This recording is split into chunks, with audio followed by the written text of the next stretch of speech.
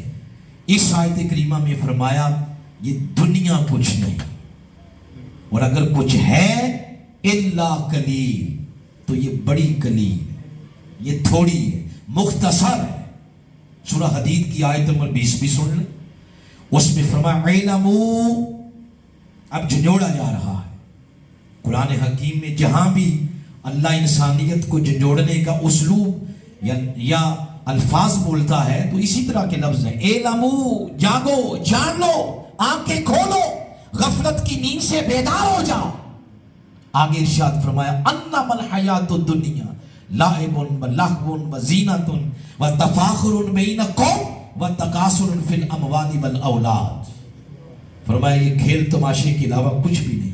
سورہ بنی اسرائیل کی آیت نمبر 21 میں اس میں فرمایا وَلَلْآخِرَةُ أَكْبَرُ، اکبر درجات وَأَكْبَرُ تَفْضِيلًا، سب سے اعلیٰ، سب سے اولا وہ آخرت ہے.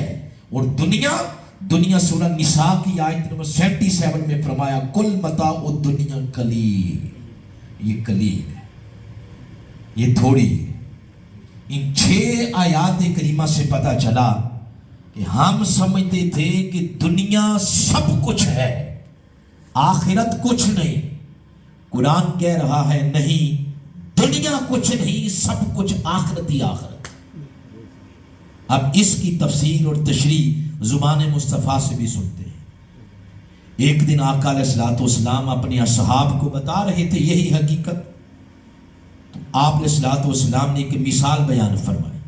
آپ نے فرمایا میرے اصحاب، دنیا ایسے ہی ہے جیسے سمندر میں انگلی رکھو اور باہر نکالو، جتنا پانی انگلی کے ساتھ لگے، فرمایا یہ دنیا ہے، اور بقیہ سارا سمندر یہ آخرت کی مثال ہے. لیکن ہم سمجھانے میں لمبی چوڑی تقریریں کرتے ہیں. آقا علیہ السلام نے ایسے 2 لفظوں میں سمجھا دیا. ایک اور مثال دی، مدینہ پاک کے مضافات میں ایک عالیہ نامی گاؤں ہے، وہاں سے گزر ہوا آقا علیہ السلام کا، رستے میں ایک مردہ بچہ بکری کا دیکھا. تو نبی جب اس کو غور سے دیکھا تو اس کے کانوں کا سائز بھی برابر نہیں تھا. ایک روٹین کا تھا، دوسرا اس سے چھوٹا تھا. اس میں عیب آ گیا نا. تو آقا علیہ الصلوۃ والسلام نے فرمایا میرے اصحاب، اس کو کوئی خریدے گا 1 درہم کا؟ تو آگے سے صحابہ کرام نے عرض کیا یا رسول اللہ اس کو کون خریدے گا؟ ایک یہ مردہ، دوسرا ایک اس کے اندر عیب ہے. تو آپ نے صلوات والسلام نے فرمایا دنیا کی یہی حیثیت ہے. اور پھر آگے فرمایا میرے اصحاب، دنیا کی حیثیت اللہ کے نزدیک مچھر کے پر کے برابر بھی نہیں. اب آئیں یہ 6 آیات اور 2 احادیث، اس سے جب نتیجہ نکالا اور یہ سنائی اس ضمن میں تھی، اس ضمن میں کہ ہم سمجھتے ہیں کہ دنیا ہی سب کچھ ہے، آخرت کچھ نہیں. اس سے قرآن سے رہنمائی لی تو 6 آیات اور 2 احادیث مبارکہ کوٹ کی تو نتیجہ یہ نکلا کہ دنیا کچھ بھی نہیں، سب کچھ آخرت ہی آخرت ہے. اب ایک دفعہ بولیے پھر آگے چلتے ہیں. دنیا کچھ بھی نہیں. جب یہ آپ بات سمجھ گئے، یہ اسی پیٹرن پر میں چل رہا ہوں جو آپ اپنی زبان سے بولتے رہتے ہیں لا الہ الا اللہ. پہلے نفی کرتے ہیں نا آپ، لا الہ، کوئی الہ نہیں، پہلے نفی کر دیا الا اللہ، پھر جا کے ایک شے کا اثبات کیا ہے. تو پہلے اس تصور کی نفی کی دنیا کچھ بھی نہیں، سب کچھ آخرت ہے. جب یہ تصور آپ سمجھ گئے، اگلی بات یہ ہے کہ دنیا ہے تو کچھ بھی نہیں،